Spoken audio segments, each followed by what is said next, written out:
വിജയേട്ടാ നമസ്കാരം. നമസ്കാരം. പുതിയ നേതൃത്വം ബി.ജെ.പിക്ക് ഉണ്ടാകുമ്പോഴെങ്കിലും ഇത്തരത്തിലുള്ള കലാപരിപാടികൾക്ക് ഒരു അന്ത്യം ഉണ്ടാകും എന്നായിരുന്നു നമ്മുടെയൊക്കെ ഒരു പ്രതീക്ഷ. പക്ഷെ ഇപ്പോഴും ആ കലാപരിപാടികൾ അതുപോലെ തുടരുകയാണ് എന്നുള്ളതാണ്. ഒരു സമയത്ത് ഇവിടെയുള്ള CPM-കാര് പറഞ്ഞിട്ടുള്ളത് ഞങ്ങൾക്ക് ക്രെഡിറ്റ് വേണ്ട, ഞങ്ങൾക്ക് പുഞ്ചിരി മതി എന്നാണ് ഇവർ പറഞ്ഞുകൊണ്ടിരുന്നത്. ഞാനൊരു കാര്യം പറയട്ടെ ബിജുവേട്ടാ, ഈ കേന്ദ്ര സർക്കാർ നടപ്പിലാക്കുന്ന പല പദ്ധതികളും ഇവരുടെ ക്രെഡിറ്റിലേക്ക് അടിച്ചെടുക്കുന്നു. അത് തൊട്ടപ്പുറത്ത് നിന്ന് ഇവിടെയുള്ള ബി.ജെ.പിയുടെ നേതാക്കളും ബി.ജെ.പിയുടെ പാർട്ടി പ്രവർത്തകരും കൊതിയോടെ നോക്കി നിൽക്കുന്നു എന്നുള്ളതാണ് നമുക്ക് കാണാനായിട്ട് സാധിക്കുന്നത്. സോഷ്യൽ മീഡിയയിൽ അവിടെ ഇവിടെയായിട്ട് രണ്ട് മൂന്ന് സ്വരങ്ങളൊക്കെ ഉയരും, ഇത് കേന്ദ്രത്തിന്റെ പദ്ധതിയാണ്. പക്ഷെ ആരും ശ്രദ്ധിക്കുന്നില്ല. കാരണം CPM-കാർ സംഘടിതരായിട്ട് നിന്നുകൊണ്ട് ഇത് ഞങ്ങളുടെ പദ്ധതിയാണെന്ന് പറഞ്ഞ് ജനങ്ങളെ ബോധ്യപ്പെടുത്തുന്ന ഒരു കാഴ്ചയാണ് നമുക്ക് കാണാനായിട്ട് സാധിച്ചത്. മുഹമ്മദ് റിയാസിനെ ഫ്ലക്സ് വീരൻ എന്നാണ് ഒരു സമയത്ത് ഇവിടെയുള്ള സംഘപരിവാറുകാരും BJP-കാരും വിളിച്ചുകൊണ്ടിരുന്നത്. അവർക്ക് അങ്ങനെ വിളിക്കാൻ മാത്രമേ സാധിക്കുകയുള്ളൂ. പക്ഷെ അത് ജനങ്ങൾ പോലും ആ വിളി ഏറ്റെടുത്തില്ല. കാരണം ജനങ്ങൾക്ക് അറിയില്ല ഇതൊക്കെ ആരുടെ പൈസയാണ്. ഈ ദേശീയപാത നവീകരണവുമായി ബന്ധപ്പെട്ട്, ദേശീയപാത വികസനവുമായിട്ട് ബന്ധപ്പെട്ട് ഇപ്പോഴും നമ്മുടെ പൊതുമരാമത്ത് വകുപ്പും മുഹമ്മദ് റിയാസും പറയുന്ന ഒരു വലിയ അവരുടെ നേട്ടങ്ങളൊന്ന് ദേശീയപാതയുടെ ഇവിടെയുള്ള പണിയാണ്. ആ പണിയെ കുറിച്ച് പറയുമ്പോഴാണ് കഴിഞ്ഞ ദിവസം നമ്മുടെ കുഞ്ഞാലിക്കുട്ടി നിയമസഭയിൽ ഒരു മറുപടി കൊടുത്തത്. ഈ ദേശീയപാത എന്ന് പറയുന്നത് ഈ കന്യാകുമാരി മുതൽ അല്ലെങ്കിൽ ഈ പാറശാല മുതൽ കാസർഗോഡ് വരെ ഉള്ളതല്ലോ, അത് കഴിഞ്ഞും അത് പോവുകയാണല്ലോ. അപ്പോ അത് എങ്ങനെയാണ് നിങ്ങളുടെ ക്രെഡിറ്റിലോട്ട് എടുക്കുന്നതെന്ന് ചോദിച്ചിട്ടുണ്ടായിരുന്നു. അങ്ങനെയുള്ള ഒരു സംഭവം. ഇപ്പോ കഴിഞ്ഞ ദിവസം നമ്മുടെ മുഹമ്മദ് റിയാസ് ഒരു പോസ്റ്റ് ഇട്ടിരുന്നു. പോസ്റ്റ് എന്ന് പറഞ്ഞാൽ നമ്മുടെ തിരുവനന്തപുരത്ത് എനിക്ക് തോന്നുന്നു പോലീസ് ഹെഡ്ക്വാർട്ടേഴ്സിന്റെ മുമ്പിൽ നിന്നാണെന്ന് തോന്നുന്നു, വഴുതക്കാട്. അവിടെ നിന്നുകൊണ്ട് ഒരു സെൽഫി ഒരുപാട് പ്രവർത്തകരുടെ കൂടെ നിൽക്കുന്ന ഒരു പ്രവർത്തകരാണ്, ജോലിക്കാർ, അവിടെയുള്ള ജോലിക്കാരുടെ ഫ്രണ്ടിൽ നിന്ന് എടുക്കുന്ന ഒരു സെൽഫിയാണ് ഇട്ടത്. അതായത് തിരുവനന്തപുരം നഗരം മാറുകയാണ്. സത്യമാണ്, തിരുവനന്തപുരം നഗരം മാറുകയാണ്. ഇപ്പൊ തിരുവനന്തപുരത്ത് നമ്മുടെ വഴുതക്കാട് നിന്ന് നമ്മുടെ കവടിയാറ് വരെ സഞ്ചരിച്ചാൽ സത്യം പറഞ്ഞാൽ നമ്മുടെ തിരുവനന്തപുരത്ത് കൂടെ സഞ്ചരിക്കുന്നതായിട്ട് തോന്നില്ല. നമ്മൾ വേറെ ഏതോ രാജ്യത്ത് കൂടെ സഞ്ചരിക്കുന്ന ഒരു ഫീലാണ് നമുക്ക് തോന്നുന്നത്, ഒരു ജപ്പാനിലൂടെയോ അല്ലെങ്കിൽ വേറെ ഏതെങ്കിലും. കാരണം അതിഗംഭീരമായിട്ട് നഗരത്തിന്റെ സൗന്ദര്യവൽക്കരണം നടക്കുകയാണ്. റോഡുകളൊക്കെ ഒരു രക്ഷയില്ല, നല്ല രസമുള്ള റോഡുകളായി മാറിയിരിക്കുന്നു. നഗരത്തിന്റെ സൗന്ദര്യവൽക്കരണം അതിഗംഭീരമായി നടക്കുന്നു.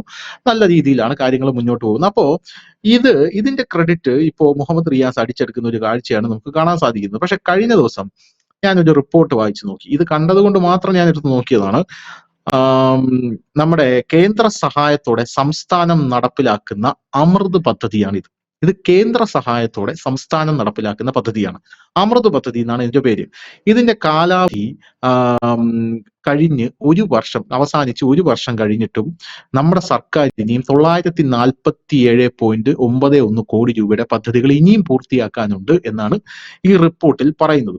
Atal mission four rejuvenation and urban transformation പദ്ധതിയിൽ ഉൾപ്പെടുത്തി കേരളത്തിലെ 9 നഗരങ്ങളിലായി 1111 പദ്ധതികളാണ് കേന്ദ്രം ആസൂത്രണം ചെയ്തിരിക്കുന്നത് എന്നുള്ളതാണ് മനസ്സിലാകുന്നത്.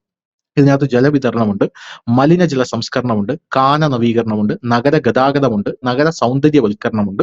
അങ്ങനെ പല കാര്യങ്ങളുണ്ട്. ഇതിൽ ഫണ്ട് പൂർണ്ണമായിട്ടും കേന്ദ്രമല്ല കൊടുക്കുന്നത്. പറയുമ്പോൾ നമ്മളെല്ലാം പറയണമല്ലോ. കേന്ദ്രം 50% ഫണ്ട് കൊടുക്കും, സംസ്ഥാന സർക്കാർ 30% ഫണ്ട് കൊടുക്കും, തദ്ദേശ സ്ഥാപനം 20% ഫണ്ട് കൊടുക്കും. ഇങ്ങനെയാണ് ഈ പദ്ധതി വിഹിതം എന്ന് പറയുന്നത്. കേന്ദ്ര സർക്കാർ വിഹിതമായിട്ടുള്ള 1161 കോടി രൂപ കേരളത്തിന് പൂർണ്ണമായിട്ടും ഇതിൽ കൈമാറിയിട്ടുണ്ട് എന്നും ആ റിപ്പോർട്ട് പറയുന്നുണ്ട്. ഇതിൽ 139 പദ്ധതികൾ ഇനിയും സംസ്ഥാന സർക്കാർ പൂർത്തിയാക്കാനുണ്ട് എന്നുള്ളതാണ് നമുക്ക് മനസ്സിലാക്കാനും സാധിക്കുന്നത്. ഈ പദ്ധതികൾ 2021 കൂടി പൂർത്തിയാക്കണമെന്ന് പറഞ്ഞിരുന്നു. പക്ഷേ കോവിഡ് വന്ന സാഹചര്യത്തിൽ പറ്റില്ല, നമുക്ക് 2 വർഷം കൂടെ വേണമെന്ന് സംസ്ഥാന സർക്കാർ കേന്ദ്രത്തോട് ആവശ്യപ്പെട്ടു. കേന്ദ്രം പറഞ്ഞു ഓക്കെ ആയിക്കോട്ടെ, കോവിഡ് വന്നല്ലേ എന്ന് പറഞ്ഞു. അത് കഴിഞ്ഞ് 1 വർഷം കൂടെ ആവശ്യപ്പെട്ടു. ഇനി 1 വർഷം കൂടെ നമുക്ക് വേണം. അപ്പൊ കേന്ദ്രം പറഞ്ഞു തരാൻ പറ്റില്ല, നമ്മൾ ഇതിന്റെ 2ാമത്തെ ഘട്ടം തുടങ്ങാനായിട്ട് പോവുകയാണ്. അങ്ങനെ 2ാമത്തെ ഘട്ടവും തുടങ്ങിക്കഴിഞ്ഞു. അങ്ങനെ വളരെ സ്പീഡിലാണ് കേന്ദ്രം ഇത് മുന്നോട്ട് പോകുന്നത്. അപ്പോ കേന്ദ്രം 50% കൊടുക്കുന്നുണ്ട്. 50% കൊടുക്കുന്നതിന്റെ ആ ഒരു ക്രെഡിറ്റും റിയാസ് അടിച്ചെടുക്കുന്ന കാഴ്ചയാണ് കാണാൻ സാധിക്കുന്നത്. ഇത് സത്യം പറഞ്ഞാൽ ഇവിടെയുള്ള BJP നേതൃത്വം കാണുന്നില്ലേ? എന്താണ് ഇവിടെ സംഭവിക്കുന്നത്? അല്ലെ, ഈ CPM ഒരിക്കൽ കൂടി ഭരണത്തിൽ വരുമെന്ന് പറയുന്നതിന് പല കാരണങ്ങളുണ്ട്. നമ്മളിപ്പം പൊതുവെ എല്ലാരും പറയും കോൺഗ്രസ് ദുർബലമാണ്, അതുകൊണ്ട് വീണ്ടും ഒരിക്കൽ കൂടി CPM ഇടതുപക്ഷ അധികാരത്തിൽ വരും. പക്ഷെ അത് മാത്രമല്ല, ഇടതുപക്ഷത്തെ സംബന്ധിച്ച് പറയണമെങ്കിൽ അവർ ഈ സർക്കാരിൻ്റെതായിട്ട് സ്വന്തമായിട്ട് ഒന്നും തന്നെ ഒരു പ്രൊജക്റ്റും അവർ കേരളത്തിൽ നടപ്പാക്കുന്നില്ല. എല്ലാം കേന്ദ്ര പദ്ധതികളാണ്. പക്ഷെ ആ കേന്ദ്ര പദ്ധതികൾ എങ്ങനെ നടപ്പാക്കണമെന്നും എങ്ങനെ അത് സ്വന്തം പേരിലാക്കണമെന്നും കൃത്യമായിട്ട് അവർക്കറിയാം. അതൊരു ഫ്ലെക്സ് വെച്ചുകൊണ്ട് മാത്രം ആകില്ല. ഒരു ഫ്ലെക്സ് വെച്ചുകൊണ്ടൊന്നും ആർക്കും അതിന്റെ ക്രെഡിറ്റ് കിട്ടില്ല. നമ്മുടെ ഉം. ജോർജ് കുര്യൻ കഴിഞ്ഞ ദിവസം നമ്മുടെ കേന്ദ്രമന്ത്രി ശ്രീ ജോർജ് കുര്യൻ കഴിഞ്ഞ ദിവസം ഒരു ചാനലിൽ നൽകിയ അഭിമുഖത്തിൽ പറഞ്ഞത് ഈ കേരളത്തിൽ നടക്കുന്ന മുഴുവൻ കേന്ദ്ര പദ്ധതിയാണ്. അദ്ദേഹത്തിന് അറിയാം ആ സാധനം, എല്ലാവർക്കും അറിയാവുന്ന കാര്യമാണ്. ഇവിടെ നമുക്ക് ഈ ജനങ്ങൾ എങ്ങനെയാണ് വികസനം എന്ന് പറയുന്നത്, നമ്മുടെ സംസ്ഥാനത്ത് ഭയങ്കര വികസന പ്രവർത്തനങ്ങൾ നടക്കുന്നുണ്ട് എന്ന് പറയുന്നത് ഒരിക്കലും GDP നോക്കിയിട്ടോ നമ്മുടെ സാമ്പത്തിക അവസ്ഥ നോക്കിയിട്ടോ അല്ല. പകരം അവർ നോക്കുമ്പോൾ റോഡിന്റെ പണി നടക്കുന്നു, കാനയുടെ പണി നടക്കുന്നു, മലിനജലം ഒഴുക്കിക്കളയാനുള്ള പണി നടക്കുന്നു, നഗരത്തിൽ നല്ല ഫുട്പാത്തിന്റെ പണി നടക്കുന്നു, നഗരവൽക്കരണം നടക്കുന്നു. ഇത് സാധാരണപ്പെട്ട ഒരുത്തം പണി കഴിഞ്ഞ് വീട്ടിലോട്ട് പോകുമ്പോൾ റോഡിന്റെ സൈഡിൽ സൗന്ദര്യവൽക്കരണം നടക്കുന്നു, റോഡിന് നടുക്ക് ഡിവൈഡറിലൊക്കെ സുന്ദരമായ ചെടിച്ചട്ടികൾ വെക്കുന്നു, നാളിതുവരെ വൃത്തിയാക്കാത്ത ഓടയൊക്കെ കാന വൃത്തിയാക്കി സ്ലാബ് ഇടുന്നു. ഇതൊക്കെ കാണുമ്പോൾ കൊള്ളാം, എന്തെങ്കിലുമൊക്കെ ഈ കേരളത്തിൽ നടക്കുന്നുണ്ടെന്നൊരു തോന്നൽ വരും. 9 നഗരങ്ങളിലായിട്ട് 1111 പദ്ധതികളാണ് നടക്കുന്നതെന്ന് ആലോചിക്കുമ്പോൾ അത് എത്രത്തോളം വ്യാപ്തിയിലാണ് കേരളത്തിൽ ഉണ്ട് എന്നുള്ളത് നമ്മൾ ആലോചിക്കേണ്ടതാണ്. അവിടെ കൊണ്ട് ഈ പദ്ധതികൾ നടക്കുന്നതിന്റെ സൈഡിൽ കൊണ്ട് CPM-കാർ മുഹമ്മദ് റിയാസിന്റെയോ ഇല്ലെങ്കിൽ പിണറായി വിജയന്റെയോ ഒരു ഫ്ലെക്സ് വെച്ച് കഴിഞ്ഞാൽ സ്വാഭാവികമായി ജനം പറയും, ആ അവര് ചെയ്തതല്ലേ. ഇപ്പൊ നമ്മുടെ നാട്ടിലുള്ള പല അതെ. റോഡുകളും നമുക്കറിയാം, കഴിഞ്ഞ മന്ത്രിസഭയുടെ കാലത്തും ഈ റോഡുകൾ മുഴുവൻ കേന്ദ്ര സർക്കാരിൻ്റെതായിരുന്നു 60% പൈസകൾ. ഈ നാട്ടിൻപുറത്തുള്ള സംസ്ഥാന ഹൈവേകളിലൊക്കെ 60% പൈസ കേന്ദ്ര സർക്കാരിന്റെ, 40% സംസ്ഥാന സർക്കാരിന്റെയുമായിരുന്നു. അത് അന്നത്തെ മന്ത്രിയായിരുന്ന G. സുധാകരൻ ഓപ്പൺ ആയിട്ട് പറയുകയും ചെയ്തു. ഇന്നിപ്പോ അമ്പലപ്പുഴ, അദ്ദേഹത്തിന്റെ മണ്ഡലം അമ്പലപ്പുഴ, നിയോജക മണ്ഡലം അവിടെ ഏത് റോഡിന്റെ നല്ല അടിപൊളി റോഡ് കാണുമ്പോൾ ഉടനെ തന്നെ ചോദിക്കും, ആ അടിപൊളി റോഡാണല്ലോ. നമ്മൾ അങ്ങനെയാണ്, നമ്മൾ ഓരോ സ്ഥലങ്ങളിൽ പോകുമ്പോൾ, ഞാനിപ്പോ തിരുവനന്തപുരത്ത് വന്നാലും കൊച്ചി വന്നാലും നമ്മളൊരു മണ്ഡലത്തിലൂടെ കടന്നു പോകുമ്പോൾ അവിടെ നല്ല റോഡാണെന്ന് നമ്മൾ ചോദിക്കും, ആ കൊള്ളാവല്ലോ, നല്ല റോഡാണല്ലോ. അപ്പൊ നമ്മൾ അവിടുത്തെ MLA-യുടെ പേരാണ് പറയുന്നത്. ഇവിടെ പറയും G. സുധാകരൻ അദ്ദേഹം മന്ത്രിയായിരിക്കുമ്പോൾ വന്ന റോഡുകളാണ്. പക്ഷെ അതിന് വേറൊരു കാര്യങ്ങളുണ്ട്, ഒരു ഇച്ഛാശക്തി കൂടെ വേണം ആ മണ്ഡലത്തിൽ ആ റോഡ് കൊണ്ടുവരാൻ. അല്ല പദ്ധതി മാത്രം അതെ. ഉണ്ടായിട്ട് കാര്യമില്ല, ആ പദ്ധതി നടപ്പാക്കാൻ ഒരു ഇച്ഛാശക്തി കൂടെ വേണം. ഇത് നമ്മൾ പലയിടത്തും പറയാറുണ്ട്. നമ്മൾ പാലാ ആ ഭാഗത്തേക്ക് പോകുമ്പോഴത്തേനും, ഇപ്പോഴല്ല മുൻപൊക്കെ നമ്മൾ പോകുമ്പോൾ നല്ല റോഡുകളും കാര്യങ്ങളും കാണുമ്പോൾ ഇത് മാണിസാറിന്റെ സ്വന്തം മണ്ഡലമാണ് പറയും. സ്വാഭാവികമായി MLA-ക്ക് അതിന്റെ ക്രെഡിറ്റ് കിട്ടും. ഇപ്പൊ ഈ അടുത്ത കാലത്ത് പ്രേക്ഷകർ എത്ര പേര് ശ്രദ്ധിച്ചിട്ടുണ്ടെന്ന് എനിക്കറിയില്ല, മിക്കവാറും ഒക്കെ ഉത്സവ സീസണാണ് ഇപ്പൊ നടക്കുന്നത് നമ്മുടെ കേരളത്തിൽ, ഉത്സവ ഉം. കാലമാണ്. അപ്പൊ ഈ ദേവസ്വം ബോർഡ് ക്ഷേത്രങ്ങളുടെ വാതിക്കലൊക്കെ ഒരു ഫ്ലെക്സ് മിക്കവാറും ക്ഷേത്രങ്ങളുടെ വാതിക്കലുണ്ട്. എന്താണ് ആ ഫ്ലെക്സിൽ എഴുതിയിരിക്കുന്നത് അറിയാവോ? ആ MLA-യുടെ പടമുണ്ട്, ശ്രീ പിണറായി വിജയന്റെ പടവുമുണ്ട്, ചിലതിലൊക്കെ മുഹമ്മദ് റിയാസിന്റെ പടവുമുണ്ട്. എന്താണ് ആ ഫ്ലെക്സിൽ എഴുതിയിരിക്കുന്നത് ചോദിച്ചു കഴിഞ്ഞാൽ, ഈ ക്ഷേത്രത്തിന്റെ നവീകരണവുമായി ബന്ധപ്പെട്ട ഇത്ര ലക്ഷം രൂപ അനുവദിച്ചിരിക്കുന്നു, അനുവദിച്ച MLA-ക്ക് അഭിവാദ്യങ്ങൾ, സർക്കാരിന് അഭിവാദ്യങ്ങൾ. ഈ പൈസ ഏതാണെന്നറിയാവോ? ഈ അനുവദിച്ച ഫണ്ട് കേന്ദ്ര ഉം. സർക്കാരിന്റെ പദ്ധതിയാണത്. എന്താണ് എന്ത് ദർശനമാണ്? സ്വദേശി ദർശൻ, സ്വദേശി ദർശൻ പദ്ധതി. സ്വദേശി ദർശൻ പദ്ധതിയാണ്. ഈ പദ്ധതി, അതാണ് ഞാൻ പറഞ്ഞത്, ബുദ്ധി എന്ന് പറയുന്ന ഒരു സാധനമാണ്. അത് സഖാക്കളെ കണ്ടുപിടിക്കണം. ഈ പദ്ധതി ഫണ്ട് നേരത്തെ വന്ന ഫണ്ടാണ്, നേരത്തെ അനുവദിച്ച ഫണ്ടാണ്. ചിലടത്തൊക്കെ അതിന്റെ പണി നടക്കുന്നുകൊണ്ട്, ക്ഷേത്രങ്ങളുടെ നവീകരണവുമായി ബന്ധപ്പെട്ട്. അത് ഈ ഉത്സവ സീസൺ നോക്കിക്കൊണ്ട് കൃത്യമായി തന്നെ ആ ഉത്സവത്തിൽ 10 ആള് കൂടുന്നിടത്ത് അവർക്കറിയാം 10 ആള് വരുന്ന സമയമാണ് ഉത്സവ സീസൺ. ആ സമയത്ത് തന്നെ ഈ ഫ്ലെക്സുകൾ വെക്കുക. എല്ലാ ക്ഷേത്രങ്ങളുടെ ഭാഗത്തൊക്കെ അവർ വെച്ചിട്ടുണ്ട്. അപ്പോൾ സ്വാഭാവികമായിട്ടും നമ്മൾ ആലോചിക്കും, എടാ കണ്ട അവര് നമുക്കെതിരാണെന്നൊക്കെ പറയുന്നെങ്കിലും നമ്മുടെ അമ്പലത്തിന്റെ വികസനത്തിന് അവർ ഇത്രയും ലക്ഷം രൂപ തന്നില്ലേ. ഏതാണ് ഈ സ്വദേശി ദർശൻ എന്ന് പറയുന്ന കേന്ദ്ര സർക്കാർ പദ്ധതിയാണ്. ഇത് അമ്പലങ്ങൾക്ക് മാത്രമല്ല കൊടുക്കുന്നത്, പള്ളികൾക്ക് കൊടുക്കാറുണ്ട്. അതുപോലെ പള്ളികൾക്ക് ഉള്ളിടത്ത് കൊണ്ട് ബോർഡ് വെക്കാൻ പറ്റത്തില്ല. കാരണം ക്രിസ്ത്യൻസിന് കുറച്ചുകൂടെ വിവരം ഉള്ളതുകൊണ്ട് അവന്മാർ ഈ ബോർഡ് അവിടെ വെച്ച് അതിന് മൈൻഡ് ചെയ്തിരുന്ന അവർക്കറിയാം. പക്ഷെ പള്ളിക്കാരും മിണ്ടാറില്ല, ഇത് കേന്ദ്ര സർക്കാരിന്റെ പദ്ധതിയാണെന്ന് അവരും പറയാറില്ല. ഈ അടുത്ത് ലേറ്റസ്റ്റ് കണ്ടൊരു സാധനം, ഈ തൃശ്ശൂർ ഒരു കോളേജിൽ ഒരു സിന്തറ്റിക് ട്രാക്ക് വരുന്നു. അത് നമ്മുടെ മന്ത്രി ബിന്ദു അതിന്റെ ക്രെഡിറ്റ് ഏറ്റെടുത്തു. അത് പറയുന്നില്ല ഇത് ഉം. കേന്ദ്ര സർക്കാരിന്റെ പദ്ധതിയാണെന്ന് പറയുന്നില്ല ബിന്ദു. അവര് പറയുന്നത്, ഞങ്ങൾ യൂണിവേഴ്സിറ്റി നിരന്തരം ആവശ്യപ്പെട്ടതിന്റെ അടിസ്ഥാനത്തിൽ ഇതാ റോഡ് സിന്തറ്റിക് ട്രാക്ക് വന്നിരിക്കുന്നു, ലോക നിലവാരമുള്ള. പിന്നെ കേരളത്തിലുള്ള മന്ത്രിമാരെല്ലാം നമ്മളെ ഇന്ത്യയിലെ മറ്റു സംസ്ഥാനങ്ങളുമായിട്ടല്ല താരതമ്യം ചെയ്യുന്നത്, അമേരിക്ക, ജപ്പാൻ, കാനഡ ഒക്കെ. അതുകൊണ്ട് എന്ത് പറഞ്ഞാലും പറയും ലോകത്തിനെ തന്നെ അത്ഭുതപ്പെടുത്തുന്ന സിന്തറ്റിക് ട്രാക്കാണ്. ഇത് കേട്ടതൊന്നും ആദ്യമായിട്ടാണ് ഒരു സിന്തറ്റിക് ട്രാക്ക് വരുന്നത്. പക്ഷെ ആ സിന്തറ്റിക് ട്രാക്കിന്റെ പണം മുടക്കിയിരിക്കുന്നത് സുരേഷ് ഗോപി MP ആണ്. അതിന്റെ കേന്ദ്ര സർക്കാർ ഫണ്ടാണത്. അങ്ങനെ അനവധി കാര്യങ്ങളുണ്ട്. എന്തായാലും കാര്യങ്ങൾ ആര് നടക്കുന്നുണ്ട് മുടക്കിയത് എന്നുള്ളതിൽ എന്താ? വളരെ സന്തോഷകരം. വരുന്നത് ആര് കാര്യങ്ങൾ മുടക്കിയത് എന്താ? വരുന്നത് പിണറായി കാര്യങ്ങൾ വിജയൻ സർക്കാർ ഭരിക്കുന്ന കേരളത്തിലല്ലേ? ഭരിക്കുന്ന കേരള. അപ്പം ഇത് അവരിപ്പോ കുറെയൊക്കെ ഭംഗിയായി നടത്തുന്നു. കാരണം 2024 തെരഞ്ഞെടുപ്പിന് പോകുമ്പോൾ ഞാൻ എപ്പോഴും പറയാറുണ്ട്, നിങ്ങൾ വിചാരിക്കുന്നേക്കല്ല, 2026 തെരഞ്ഞെടുപ്പ് പോകുമ്പോൾ അവരുടെ ഒരു പോസ്റ്ററിനകത്തെ പടം നടുക്ക് പിണറായി വിജയൻ, ഒരു സൈഡിൽ വിഴിഞ്ഞത്തെ കപ്പലും ഒരു സൈഡിൽ NH-66 ദേശീയപാത. പടവുമായിരിക്കും. ഇനി ഒരു പോസ്റ്ററിനകത്ത് നമ്മുടെ വന്ദേ ഭാരത് പാഞ്ഞു പോകുന്ന പടവും, നമ്മുടെ ഇപ്പൊ നവീകരിക്കുന്ന എവിടൊക്കെ റെയിൽവേ സ്റ്റേഷൻ നവീകരിക്കുന്നത്, എറണാകുളം, തൃശ്ശൂര്, തിരുവനന്തപുരം, കൊല്ലം 2 ലൈറ്റ് മെട്രോ വരുന്നുണ്ട്. കോഴിക്കോടും തിരുവനന്തപുരത്തും 2 ലൈറ്റ് മെട്രോ വരുന്നുണ്ട്. ഇനി ഇപ്പം റീസെന്റ്ലി അനുമതി കൊടുത്ത് പണി നടക്കാൻ പോകുന്ന, ഇല്ലെങ്കിൽ പണി പകുതി വഴിക്ക് എത്തിച്ചാൽ ചില പ്രൊജക്ടുകൾ പറഞ്ഞുതരാം. അതിനകത്ത് പ്രധാനപ്പെട്ട പ്രൊജക്ട് എന്ന് പറഞ്ഞാൽ ഒരു സാമ്പത്തിക ഇടനാഴി വരുന്നുണ്ട്, മുംബൈ ടു കന്യാകുമാരി. രണ്ടാമത് ഒരു ട്രിവാൻഡ്രത്ത് ഒരു ഔട്ടർ ലിങ്ക് റോഡ് വരുന്നുണ്ട്. അത് തിരുവനന്തപുരത്തുകാരുടെ ഒരു വലിയ ആവശ്യമായിരുന്നു. കാരണം നഗരത്തിലെ ഗതാഗത തിരക്ക് കുറയ്ക്കാൻ ഒരു ഔട്ടർ ലിങ്ക് റോഡ് വരുന്നത് വെച്ച് അതിന്റെ എല്ലാം പെർമിഷനായി കിടക്കുന്നു. തിരുവനന്തപുരം കോഴിക്കോട് ലൈറ്റ് മെട്രോ വരുന്നുണ്ട്. വിഴിഞ്ഞത്ത് അവരുടെ കൂടുതൽ ഡെവലപ്മെന്റ്സ് വരുന്നുണ്ട്. അതുപോലെ ഫൈബർ ഒപ്റ്റിക്കൽസിന്റെ വർക്ക് നടന്നുകൊണ്ടിരിക്കുന്നു. കൊച്ചിയിൽ ഒരു ഗിഫ്റ്റ് സിറ്റി വരുന്നുണ്ട്. 220 ഏക്കർ സ്ഥലം എടുത്തു കഴിഞ്ഞു. ആലുവയ്ക്ക് അടുത്തുള്ള ഒരു സ്ഥലമാണ്.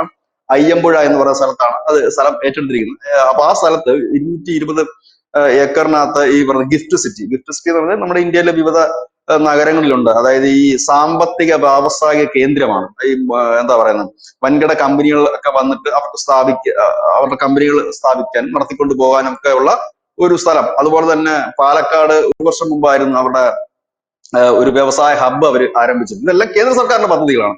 അത് കൃത്യമായി തന്നെ തങ്ങളുടെ പദ്ധതിയാണ് എന്ന് പറഞ്ഞ് പ്രചരിപ്പിക്കാൻ CPM-ന് കഴിയുന്നുണ്ട്. അവരുടെ സോഷ്യൽ മീഡിയക്ക് കഴിയുന്നുണ്ട്, ഇല്ലെങ്കിൽ അവരോടൊപ്പം നിൽക്കുന്ന മാധ്യമങ്ങൾക്ക് അത് കഴിയുന്നുണ്ട്. ഇതെല്ലാം കഴിയുന്നുണ്ട്. അപ്പൊ സത്യത്തില് ഇത് ജനങ്ങളെ ബോധ്യപ്പെടുത്തുക, ഇത് ഞങ്ങളുടെ കൂടെയാണ്, കേന്ദ്ര സർക്കാരിന്റെ പൈസ ഉണ്ട്, ഇല്ലെങ്കിൽ കേന്ദ്ര സർക്കാരിന്റെ ആണ് ഇത് ഫുൾ എമൗണ്ട്, ഇല്ലെങ്കിൽ കേന്ദ്ര സർക്കാരാണ് ഇത് പകുതി പൈസ മുടക്കുന്നത് എന്ന് പറഞ്ഞ് മനസ്സിലാക്കാൻ BJPക്ക് പറ്റുന്നില്ല. അവര് ഒരു ഫേസ്ബുക്കിൽ പോസ്റ്റ് ഇട്ടുകൊണ്ടൊന്നും വലിയ കാര്യമൊന്നുമില്ല. അപ്പോ അതിന് ഒരുപാട് മാർഗങ്ങളുണ്ട്. അതില് ഏറ്റവും ലളിതമായ മാർഗം എന്ന് വെച്ചാൽ ഒരു സാധാരണ BJPയുടെ പ്രവർത്തകൻ സ്വന്തം നാട്ടിൽ നടക്കുന്ന കേന്ദ്ര സർക്കാർ പദ്ധതിയെ കുറിച്ചെങ്കിലും ബോധം ഉണ്ടാകണം, വിവരം ഉണ്ടാകണം, ഇല്ലെങ്കിൽ അറിവുണ്ടാകണം. സ്വന്തം നാട്ടിൽ നടക്കുന്ന പദ്ധതികൾ സംസ്ഥാന സർക്കാരിന്റെ ആണോ കേന്ദ്ര സർക്കാരിന്റെ ആണോ എന്ന് തിരിച്ചറിയാൻ കഴിയാത്ത നേതാക്കൾ എല്ലാം വന്നത് CPM-ന്റെ ആണ്, പിണറായി വിജയന്റെ ആണ്, മുഹമ്മദ് റിയാസിന്റെ ആണെന്ന് പറഞ്ഞു കഴിഞ്ഞാൽ ജനം വിശ്വസിക്കും, BJPക്കാര് പോലും വിശ്വസിക്കും. ഇതിൽ അണ്ണാമലൈ മോഡൽ സ്വീകരിക്കാവുന്ന ഒരു മാർഗമാണല്ലേ? കാരണം അണ്ണാമലൈ ഒരു യാത്ര നടത്തുമ്പോൾ ആ യാത്ര നടത്തുന്നതിൽ കൃത്യമായിട്ട് പ്രവർത്തകർ പോയി ഓരോ വീട്ടിന്റെ അവസ്ഥ മനസ്സിലാക്കി അവിടെ ആൾക്കാർക്ക് എന്താണ് വേണ്ടത് എന്ന് മനസ്സിലാക്കി. ഇപ്പോൾ ആ വീട്ടിൽ ഒരു രോഗി ഉണ്ടെങ്കിൽ ഉടനെ തന്നെ അണ്ണാമലൈ ആ യാത്ര അത് വഴി പോകുമ്പോൾ അയാളെ പിടിച്ച് ഉടനെ തന്നെ ആയുഷ്മാൻ ഭാരത് പദ്ധതിയിൽ ചേർക്കും. അപ്പുറത്ത് പോകുമ്പോൾ വീടില്ലാത്ത ആൾക്കാരാണെങ്കിൽ കേന്ദ്ര സർക്കാരിന്റെ വീട് കൊടുക്കുന്ന പദ്ധതിയിൽ ചേർക്കുക. അപ്പുറത്തെ വീട്ടിലേക്ക് പോകുമ്പോൾ വേറെ എന്തെങ്കിലും ഒരു സാധാരണ കുടുംബമാണെങ്കിൽ നിങ്ങൾക്ക് ലൈഫ് ഇൻഷുറൻസ് ഉണ്ടോ? നിങ്ങളുടെ മകന് വണ്ടി ഉണ്ടല്ലോ, മകന് വണ്ടിയെ ഓടിച്ചു പോകുമ്പോൾ ആക്സിഡന്റ് ആയി കഴിഞ്ഞാൽ എന്ത് ചെയ്യും? ആ ആക്സിഡന്റ് ആയ 2 ലക്ഷം രൂപ കിട്ടുന്ന ഒരു പദ്ധതിയുണ്ട്, അതിൽ ചേർക്കുക. അങ്ങനെയൊക്കെ പുള്ളി ഇങ്ങനെ അത് മാത്രം മതി സത്യം പറഞ്ഞാല്. എന്താ ജനങ്ങൾക്ക് എന്താണ് കേന്ദ്ര സർക്കാരിന്റെ ഇതാണ് കയ്യിൽ നിന്ന്. പണ്ടൊക്കെ ആണെങ്കിൽ ഈ കയ്യിൽ നിന്ന് നമുക്ക് ജനങ്ങൾക്ക് പൈസ കൊടുക്കേണ്ട ഒരു ആവശ്യമുണ്ട്, വോട്ട് ചെയ്യാവോ എന്തെങ്കിലും തരാന്ന് പറഞ്ഞു. ഇപ്പൊ അതിന്റെ പോലും ആവശ്യമില്ല. ഇപ്പൊ ഒരു കേന്ദ്ര സർക്കാരിന്റെ പദ്ധതിയിൽ പിടിച്ചെങ്കിൽ ചേർത്താൽ മതി, അവർക്ക് അപ്പൊ കിട്ടും അതിന്റെ ഗുണം. അത് മാത്രമല്ല ഇപ്പൊ ഈ തൊഴിലുറപ്പ് പദ്ധതിയിൽ ഉൾപ്പെടെ കേന്ദ്ര വിഹിതങ്ങളുണ്ട്. അത് കേന്ദ്ര സർക്കാരിന്റെ വിഹിതങ്ങളോ കേന്ദ്ര സർക്കാരിന്റെ കാര്യങ്ങളോ ഇല്ലാത്ത ഒരു പദ്ധതിയും കേരളത്തിലില്ല. ഇതിനെക്കുറിച്ച് ആദ്യം ഇത് ജനങ്ങളെ ബോധവൽക്കരിക്കണമെങ്കിൽ ബോധവൽക്കരിക്കേണ്ട നമ്മളല്ല. നമുക്ക് ഈ വാർത്ത ചെയ്യാനേ പറ്റൂ. ഇതുവഴി എത്ര പേര് ബോധവൽക്കരിക്കും? നമ്മൾ എത്ര പേരാണ്, എത്ര ആയിരം പേരാണ് കാണുന്നത്? അവർ ചിലപ്പോൾ 1 ലക്ഷം പേരിൽ വരെ എത്തിയെന്നിരിക്കാം. പക്ഷെ ഇത് BJPയുടെ സാധാരണ പ്രവർത്തകരാണ് ഇതിനുവേണ്ടി ചിന്തിക്കുന്നത്. ആദ്യം അവർ ചെയ്യേണ്ടത്, അറ്റ്ലീസ്റ്റ് ചെയ്യേണ്ടത്, കേരളത്തിൽ 202 പദ്ധതികളുണ്ട് കേന്ദ്ര സർക്കാരിന്. അതായത് ഈ പറഞ്ഞ ഇൻഷുറൻസ് പദ്ധതിയുണ്ട്, ആയുഷ്മാൻ ഭാരത് ഉണ്ട്, ഒരുപാട് പദ്ധതികളുണ്ട്. ഈ പദ്ധതികളെ കുറിച്ച് അവർക്കൊരു ബോധം വേണം.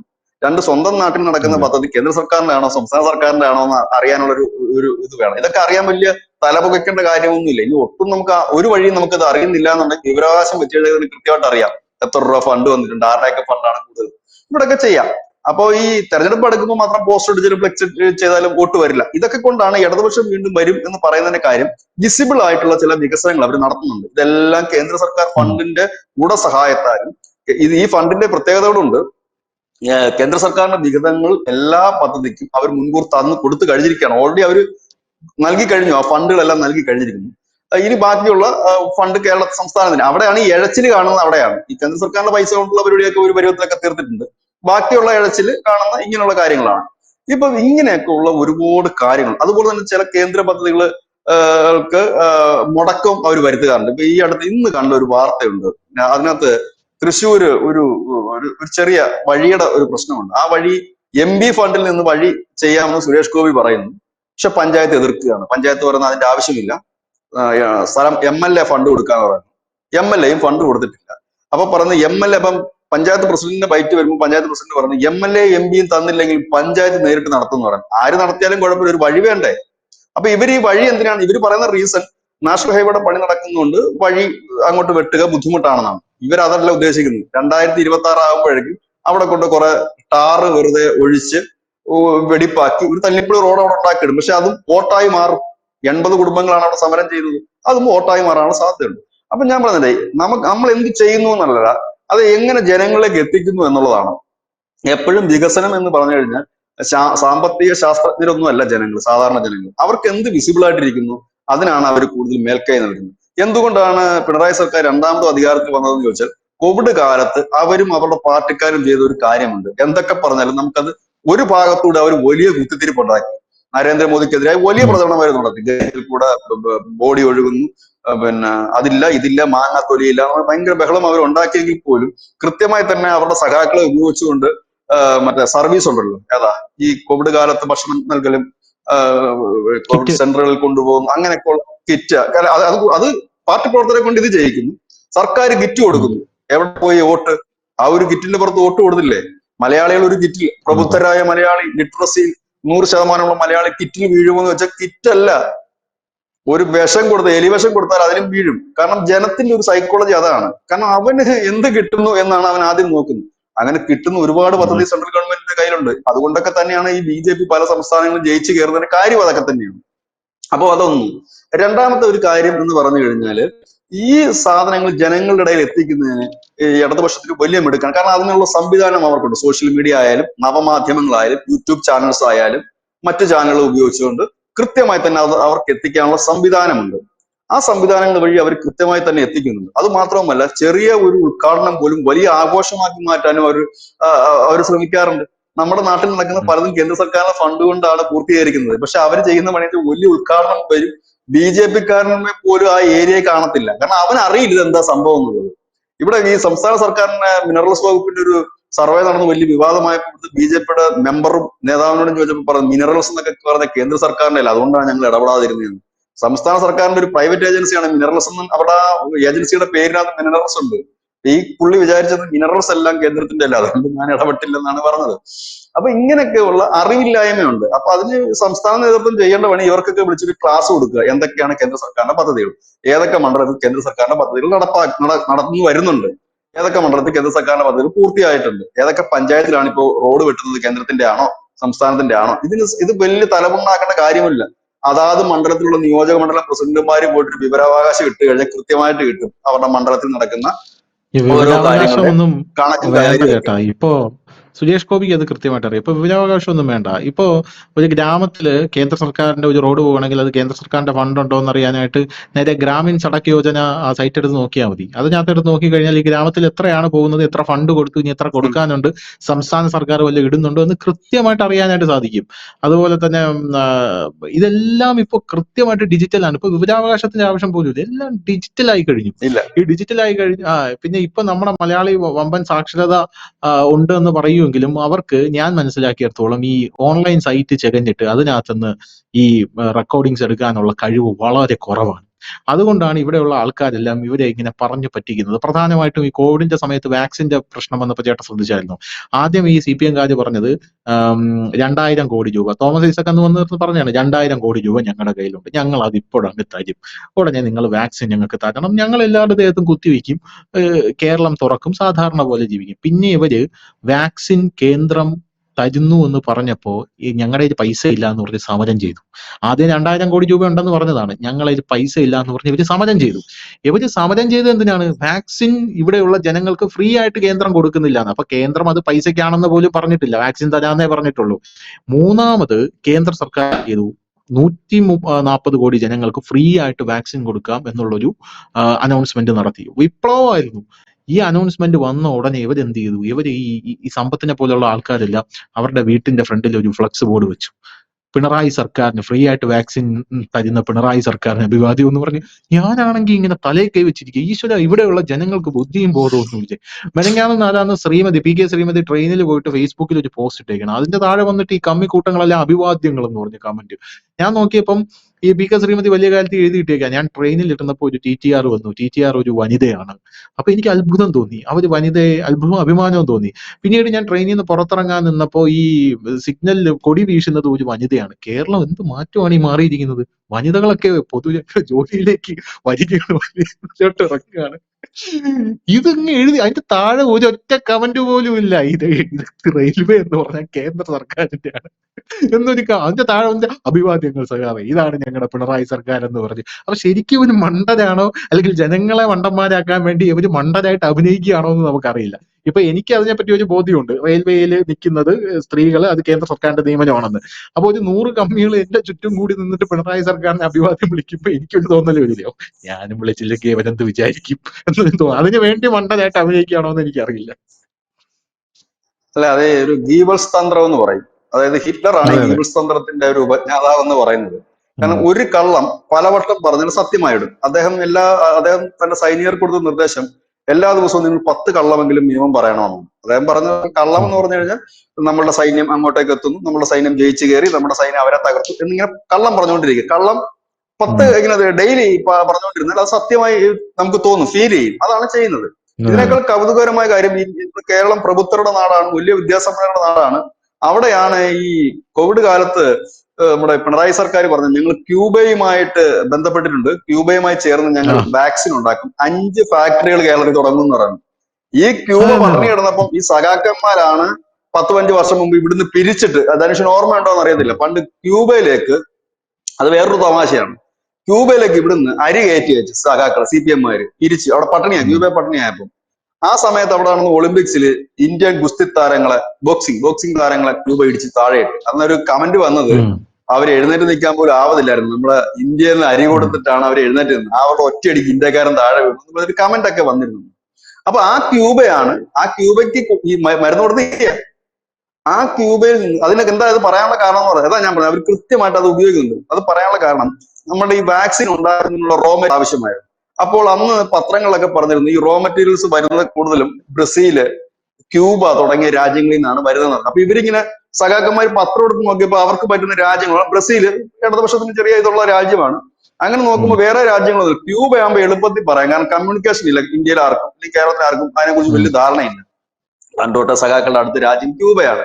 ചൈന, ക്യൂബ ഇതൊക്കെയാണ് ഇവരുള്ളത്. പോളണ്ട് ആയിരുന്നു, അത് വിട്ടു. ഇപ്പൊ പോളണ്ട് ഇപ്പൊ നാറ്റോയിൽ ചേർന്നതിന് ശേഷം പിന്നെ പോളണ്ടിനെ കുറിച്ച് അവർ ഒരു അക്ഷരം ഉണ്ടാറില്ല, അമേരിക്കയുടെ ഉം. ഭാഗമായല്ലോ ഇത്. അപ്പൊ എടുത്ത് നോക്കുമ്പോൾ ക്യൂബ കണ്ടു. അപ്പൊ ഇത് വെച്ച് താങ്ങാന്ന് പറഞ്ഞു. അങ്ങനെ പറഞ്ഞ 5 കമ്പനികൾ വരും. ഏറ്റവും വലിയ രസം, ആ സമയത്ത് പോലും കേരളത്തിൽ വേണ്ടത്ര ഓക്സിജൻ സിലിണ്ടർ ഇല്ല. കാരണം ഓക്സിജൻ ഉൽപാദനത്തിന് വേണ്ട സംവിധാനം കേരളത്തിൽ ഇല്ല ആ സമയത്ത്. ഓക്സിജൻ, അത് വലിയ വാർത്തയായിട്ട് വന്നു, എന്തുകൊണ്ട് കേരളത്തിൽ ഉം. ഓക്സിജൻ സിലിണ്ടർ നിർമ്മിക്കുന്ന കേന്ദ്രങ്ങൾ ഇല്ല എന്നുള്ളത്. കാരണം പല മെഡിക്കൽ കോളേജുകളോട് അനുബന്ധിച്ചിട്ട് പല എവിടെയും ഓക്സിജൻ നിർമ്മാണ പ്ലാന്റുകൾ വർക്ക് ചെയ്യുന്നില്ലെന്ന് മാത്രമല്ല, ഇല്ല, പ്ലാന്റുകളില്ല. ആ സമയത്താണ് കേന്ദ്ര സർക്കാർ ഒരു പദ്ധതി വന്നിരുന്നത്, ഇന്ത്യയിലെ എല്ലാ മെഡിക്കൽ കോളേജോട് അനുബന്ധിച്ച് ഓക്സിജൻ നിർമ്മാണ യൂണിറ്റുകൾ തുടങ്ങണം എന്നുള്ളത്. ഇപ്പോഴത് പൂർത്തിയായിട്ടുണ്ടോ ഇല്ലെന്ന് എനിക്ക് കൃത്യമായിട്ട് അറിയില്ല എങ്കിൽ പോലും ഇന്നിപ്പോ കേരളത്തിലെ ആരോഗ്യ രംഗത്തായാലും മറ്റ് രംഗത്തായാലും കേന്ദ്ര സർക്കാരിന്റെ പദ്ധതികളാണ് എല്ലാം. ഭൂരിപക്ഷവും പദ്ധതികളാണ്. കേരള സർക്കാരിന്റെ പദ്ധതികൾ എന്ന് പറയുന്ന കേരയിൽ എങ്ങും എത്തിയിട്ടില്ല. അതിന് പകരം ഇപ്പോൾ ഒരു സിൽവർ ലൈൻ കേന്ദ്രം പ്രഖ്യാപിച്ചിട്ടുണ്ട്, 200 കിലോമീറ്റർ വേഗതയിലോടുന്ന ഒരു സെമി സ്പീഡിന്റെ. എനിക്ക് തോന്നുന്നു കുറച്ച് നാളെ കഴിയുമ്പോൾ അവർ പറയും, നിങ്ങളുടെ കേരയിൽ പദ്ധതി കേന്ദ്രം അടിച്ചു മാറ്റിക്കൊണ്ടാണ് ഈ സിൽവർ ലൈൻ പദ്ധതി വെച്ചതെന്ന് അവർ പറയും. തെറ്റ് പറയാൻ കഴിയില്ല. അങ്ങനെ അനവധി പദ്ധതികൾ ഉണ്ട്, ഇതെല്ലാം ഉണ്ട്. അപ്പൊ ഇത് ആരുടെ ആണ് എന്നുള്ളത്, ജനത്തിനെ സംബന്ധിച്ച് ഇത് ആരുടെ ആണെന്നല്ല. അവർ പ്രത്യക്ഷം നോക്കുമ്പോൾ ഓടയുടെ പണി നടക്കും, കാനയുടെ പണി നടക്കും, അതിന്റെ സൈഡിൽ മുഹമ്മദ് റിയാസിന്റെ ഫ്ലെക്സും ഉണ്ട്. വേണമെങ്കിൽ അവിടെ ലോക്കൽ കമ്മിറ്റി സെക്രട്ടറിയും കാണാം, നമ്മുടെ സർക്കാരിന്റെ ആണെന്ന് പറയും. അവർ നാളെ പോയി വോട്ട് ചെയ്യും. കാരണം ജനത്തിനെ സംബന്ധിച്ച് അവന് വൃത്തിയുള്ള വഴി വേണം നടക്കാൻ, അഴുക്ക് വെള്ളം കെട്ടിക്കിടക്കാൻ പാടില്ല, ഇതൊക്കെ ഉണ്ട്. അതാണ് അതിന്റെ, അതുകൊണ്ടൊക്കെയാണ് പറയുന്നത് മൂന്നാമതും പിണറായി സർക്കാർ വരുമെന്ന് പറയുന്നതിന് കാര്യം അതൊക്കെ തന്നെയാണ്. ഓക്കെ. പിന്നെ ഞാൻ പറഞ്ഞില്ലേ, രാഷ്ട്രീയപരമായിട്ടല്ല, കേരളത്തിൽ രാഷ്ട്രീയപരമായി ചിന്തിക്കുന്നതോടൊപ്പം തന്നെ പുതിയ ഒരു തലമുറ അവർ വികസനപരമായ കാര്യങ്ങളെ കുറിച്ച് ചിന്തിക്കുന്നുണ്ട്. കോവിഡ് ഇല്ലായിരുന്നുണ്ടെങ്കിൽ ഒരുപക്ഷെ ഈ പിണറായി സർക്കാരിന് ഒരു എഴുന്നേക്കം കിട്ടുമായിരുന്നില്ലെങ്കിൽ വീണ്ടും അദ്ദേഹം അധികാരത്തിൽ വരുമായിരുന്നു എന്നുള്ള കാര്യത്തിൽ സംശയമുണ്ട്. അവരെ ഒരു വലിയ രീതിയിൽ അധികാരത്തിൽ ഏറ്റതിന് പിന്നിൽ കോവിഡ് ആണ് എന്ന് തന്നെ പറയേണ്ടി വരും. താങ്ക് യു ചേട്ടാ.